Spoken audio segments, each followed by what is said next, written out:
할렐루야, 다니엘 황 목사의 바이블 여행입니다. 이번 시간에는 성경신학 중 구약 개론에서 성경의 원본과 사본에 대해서 살펴보도록 하겠습니다. 기독교의 경전은 구약 성서와 신약 성서의 두 책입니다.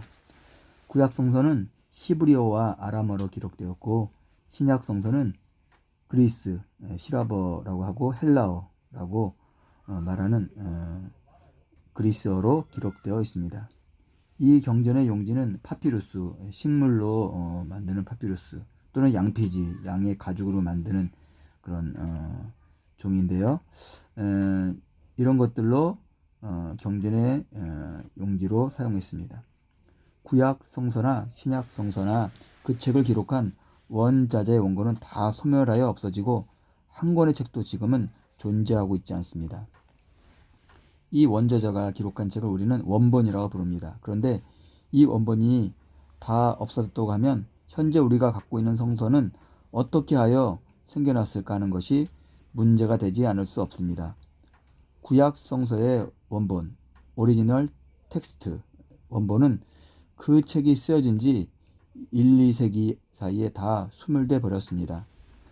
원본이 한 권뿐이므로 여러 손을 거치는 동안에 마멸할 수도 있고 또는 불에 타서 없어질 경우도 있었을 것입니다. 우리가 지금 가지고 있는 성서는 이 원본의 사본에서 온 것입니다. 원본은 오직 한 권이기 때문에 그 원본과 같은 책을 갖고 싶으면 그 책을 빌려서 모두 베끼는 것밖에는 도리가 없었습니다. 따라서 책을 한 권 갖는다는 것은 용이한 일이 아니었습니다. 양피지를 마련하는데 막대한 비용이 들어야 했고 또 그 양피지의 붓으로 한자 한자 써가는데 여간한 정성이 들지 않으면 안 되었습니다. 그러므로 성서 한 권을 갖는다는 것은 귀한 값진 보물을 가지고 있는 것과 같이 생각하였던 것입니다. 이러한 것을 생각할 때에 오늘날 인쇄술이 발달하여 수십만 권씩 성서가 찍혀 나오고 저렴한 가격으로 쉽게 성경을 가질 수 있다는 것은 정말 감사한 일입니다. 이런 것들은 옛날 사람들은 꿈에도 생각하지 못했던 일입니다. 그래서 우리가 지금 이 성경을 갖고 있다는 자체 너무 쉽게 갖고 있다 보니까 성경의 그 중요성, 가치를 좀 잘 못 느끼는 것 같은데 그러면 안 되겠죠. 우리가 진짜 성경은 정말 중요한 책이고 정말 가치 있는 책이고 너무나도 귀한 값진 보물 같다는 것을 우리가 마음에 반드시 새겨져야 할 것입니다. 원본을 몇 사람이 베끼고 또 그 몇 사람이 베낀 사본들을 또 다른 사람이 베끼고 해서 점점 그 사본의 수는 증가되어 갔습니다. 그래서 원본 한 책이 점점 구수가 5, 10, 100, 200 등 점점 증가되었습니다. 그리고 이 사본은 사람이 베끼는 것이기 때문에 사본이 100개 있다면 그 100개가 다 완전히 똑같을 수는 없는 것입니다. 사본과 사본 사이에 다소간의 차이점이 생기는 것은 아무도 부인할 수 없는 사실입니다. 그래서 기원 AD 2세경에는 사본의 수가 상당히 많았습니다. 여기서 생기는 문제로 신자들이 가지고 있는 성경이 각각 다르기 때문에 많은 논쟁이 일어나게 되었습니다. 자기가 갖고 있는 사본이 정통이라고 고집을 부리는데 문제가 생기게 되었습니다. 그러나 권위 있는 표준적인 성서가 없었기 때문에 점점 더 혼란에 빠지게 되었습니다. 이러한 정황 가운데 기원 130년경에 랍비 아키바가 표준 성서를 만드는 데 성공하였습니다.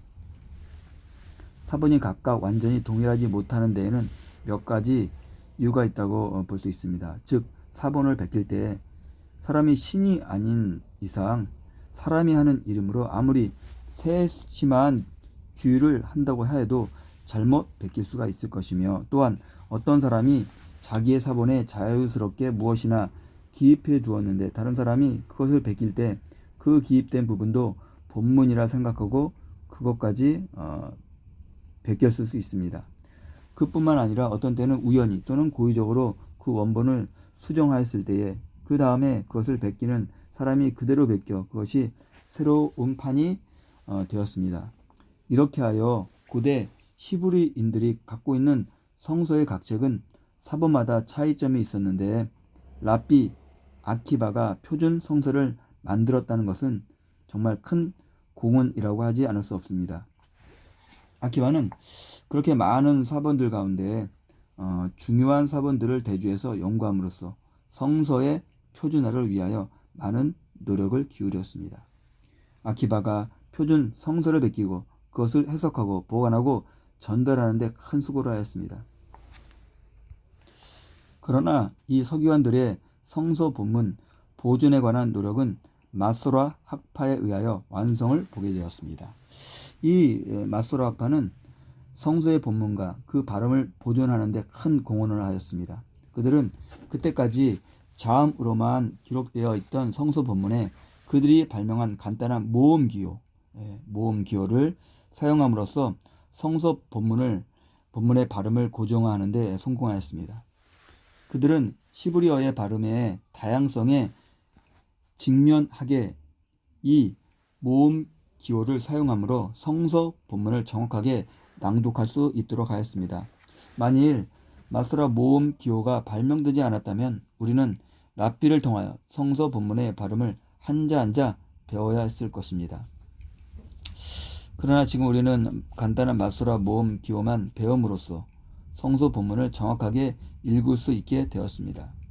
이 기호를 우리는 마소라 모음 기호라고 하며 그들이 제정한 성서 본문을 마소라 본문 이거를 줄여서 보통 MT라고 씁니다. 마소라 본문이라고 부르는데 그것이 현재 우리들이 가지고 있는 히브리어 성서 원전입니다. 그 마소라 본문이 바로 우리가 지금 가지고 있는 히브리어 성서 원전이라는 거죠.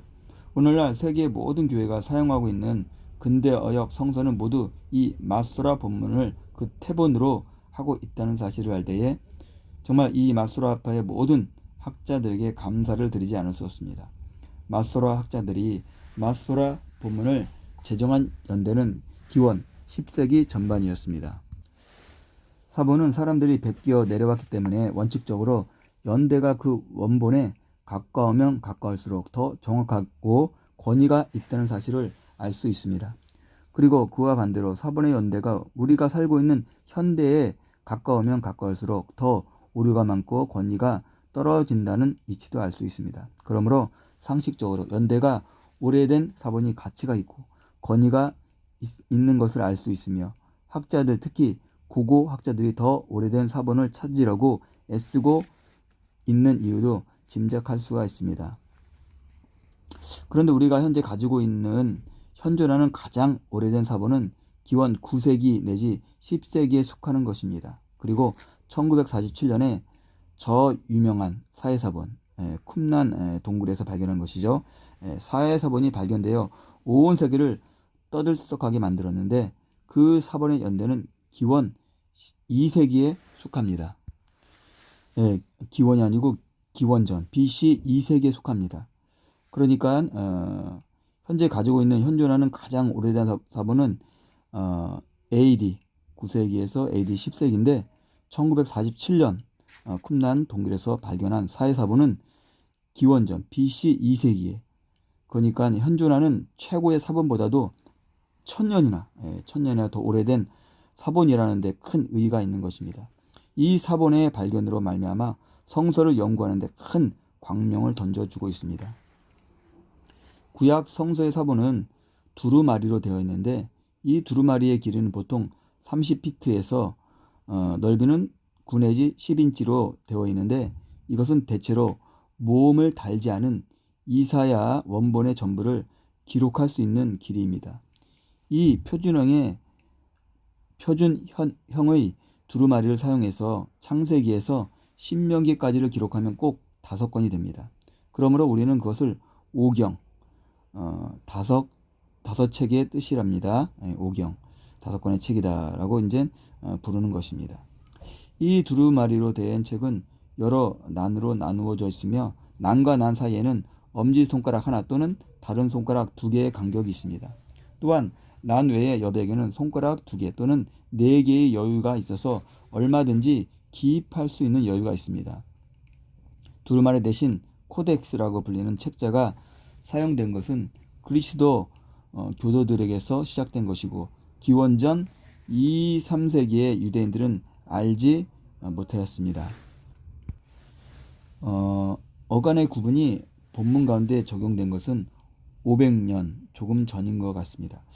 성서의 절을 구별하게 된 그 기원에 대해서는 회당에서 성서를 읽을 때 본문을 짧게 끊어 읽고 그것을 아람어로 번역을 하고 또 읽고 하는 습관에서 온 것 같습니다.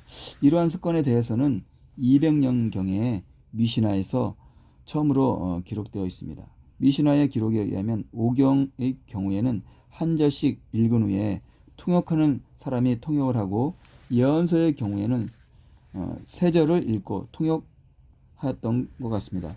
이렇게 하여 절 구분이 고정화되었습니다. 마소라 학파의 최대의 위대한 학자 벤 아셀이 10세기 전반기에 그 당시에 절의 구분을 따라서 본문을 만들었습니다. 구약 성서가 현재와 같이 장으로 구분된 것은 비교적 근대의 일이며 1330년경의 문헌에 처음으로 나타나고 있습니다. 이렇게 우리가 성경의 원본과 사본에 대해서 살펴보았습니다. 감사합니다.